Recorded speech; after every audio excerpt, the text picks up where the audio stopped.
Apa sebenarnya hakikat bahagia itu? Ada seorang kaya, hartanya banyak, dia naik kereta yang besar, megah dan mewah. Dalam perjalanan dia tengok ke sebelah kanan ada tanaman padi sawah yang menghijau. Lalu dia pandang ada budak-budak kecil membawakan makanan beserta ibunya menuju pondok di tengah sawah. Suami sudah menunggu makanan siang tiba. Apa kata orang kaya dalam kereta? Oh, bahagianya petani. Di tengah perutnya lapar, istri dan anaknya datang. Makanan tiba pada waktunya. Air minum dapat menghilang dahaga. Lapar hilang, rindu pun sirna. Karena istri dan anak ada di sekitar dia. Bahagianya menjadi petani, kata orang kaya dalam kereta. Masa orang kaya berpikir bahwa dia tidak bahagia? Si petani yang bersama anak di pondok tua itu pula memandang orang kaya di atas kereta. Apa kata dia? Betapa bahagianya orang kaya naik kereta, sedangkan aku hanya duduk di pondok yang tua. Maka pada hakikatnya manusia ini dua-duanya tak bahagia. Lalu sebenarnya bahagia itu di mana?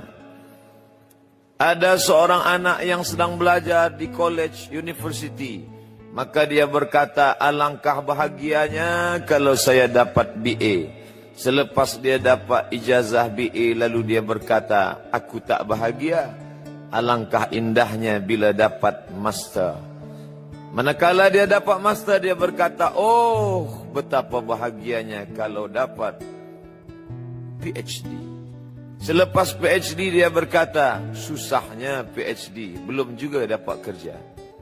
Selepas dapat kerja dia berkata, alangkah bahagianya kalau menikah. Selepas menikah dia berkata, aku tak bahagia sebab orang selalu tanya, dah punya anak apa belum? Selepas punya anak, dia pula berpikir untuk menikah sekali lagi. Jadi sebenarnya bahagia itu punya siapa?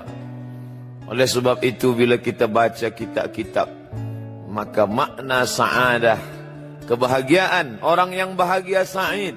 Bahagia adalah insyirahus sadr, ketika hati terasa lapang apapun yang datang. Kalaulah pelajar yang mendapatkan BA itu hatinya lapang, tentu dia bahagia. Kalaulah petani yang berada di tempat rumah tua itu hatinya lapang, tentulah dia bahagia. Kalaulah orang kaya dengan kereta yang besar itu hatinya lapang, tentulah dia bahagia. Itulah mengapa Musa alaihi salam di tengah kesusahan hatinya akan melawan ayah angkat bernama Fir'aun. Dia minta hati yang lapang. Kita semua baca doa itu, Rabbi syrahli, lapangkan dadaku. Itulah mengapa kakinya pecah berdarah, giginya patah, pelipisnya pecah, meneteskan darah, tapi dia tersenyum bahagia kerana hatinya lapang. Allah sudah lapangkan hatinya. Apa kata Allah untuk dia? Alam nasrah laka sadrak. Itu beza Muhammad dengan Musa. Musa meminta, Rabbi shrah li sadri wa yassir li amri wahlul 'uqdatam min lisani yafqahu qawli. Sedang Muhammad tidak meminta. Belum meminta, Allah dah bagi pada dia. Apa kata Allah? Alam nasrah laka sadrak wa wada'na anka wizrak alladhi anqadha dhahrak wa rafa'na laka dhikrak. Bila kau dalam keadaan susah, dua kali Allah ulang, fa inna ma'al usri yusra, inna ma'al usri yusra. Hati lapang itulah yang membuat Haji Abdul Malik Karim Amrullah Buya Hamka tersenyum di dalam penjara. Penanya berjalan perlahan tapi pasti, maka keluarlah tafsir Al-Azhar. Hati yang lapang itu juga membuat Said Qutb tersenyum menghadapi tiang gantungan. Walaupun dipenjara oleh Gamal Abdul Nasir, tapi sebelum kematiannya sempat pula menulis tafsir Fi Zilalil Quran, di bawah naungan bayang-bayang Al-Quran. Apa kata Said Qutb dalam muqaddimahnya? Al-hayatu fi zilalil Quran ni'mah hidup di bawah naungan bayang-bayang Al-Quran itu nikmat. La ya'rifuha illa man zaqaha. Tidak ada yang boleh mengetahuinya kecuali orang yang pernah merasakannya. Maka bahagia adalah ketika hati terasa lapang. Bila kita nampak raut wajah orang yang tenang cerah, maka ketenangan bukan pada wajahnya. Bila nampak orang melangkahkan kaki dengan tenang penuh wibawa, maka ketenangan bukan pada kakinya. Bila tampak ayunan tangannya tak tergesa-gesa, maka bahagia bukan pada tangannya. Di mana letak bahagia itu? Ala fil jasadi mudghah. Ketahuilah dalam jasad ada segumpal, ada sekepal, ada sesuap. Idza salahat salahal jasadu kulluh. Kalau yang segumpal itu baik, maka yang lain ikut menjadi baik. Wa idza fasadat fasadal jasadu kulluh. Kalau yang segumpal itu rusak, maka dia pun ikut menjadi rusak. Yang segumpal itulah yang mengendalikan mata, telinga, tangan, kaki. Yang segumpal itulah tempat rindu, benci, marah, ridha, ikhlas, fasik, hasad, kufur. Di sanalah bersemayam rindu dan benci. Maka jangan terlampau benci. Habib habibaka haunamma. Kalau kau sayang, sayanglah secukupnya sahaja. Karena boleh jadi hari ini kau sayang, besok berubah menjadi kebencian.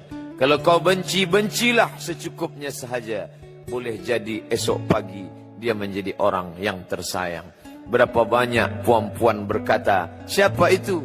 Itulah orang yang dulu paling aku benci. Tapi hari ini masih ada juga benci, tapi tak banyak. Oleh sebab itu maka dijaga dia. Yauma la yanfa'u malun. Hari itu tak ada guna harta. Wala banun. Tak ada guna anak. Illa man atallah. Kecuali orang yang datang menghadap Allah. Biqalbin salim. Dengan hati yang salim. Qal. Qab. Lam. Ba. Qallaba. Berbolak-balik. Qallaba. Tidak selamanya bahagia. Kadang pagi hati tenang, petang datang, dia pun susah. Kadang pagi hati lapang, petang tiba, dia pun gundah. Maka apa yang dapat menolong? Ala bizikrillah.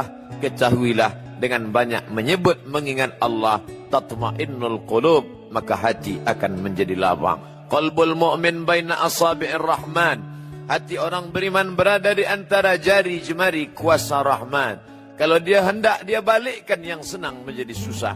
Kalau dia berkehendak yang susah, dia balik menjadi lapang. Berapa banyak orang yang tampaknya mungkin kita kata dia susah, tapi dia masih boleh tersenyum. Sebaliknya orang yang menurut pandangan zahir kita cukup segala, makan, pakai, tapi tampaknya kesenangan tak pernah singgah. Apa sebab? Kerana hati milik Allah. Dia ada dalam diri kita, tapi dia bukan punya kita. Lillahi ma fis samawati wa ma fil ard. Apa di langit, apa di bumi, milik Allah. Balikkan kepada Allah. Dari Allah, balik kepada Allah. Senang mengucapkannya, payah mengamalkannya, lebih sulit memasukkannya ke dalam hati.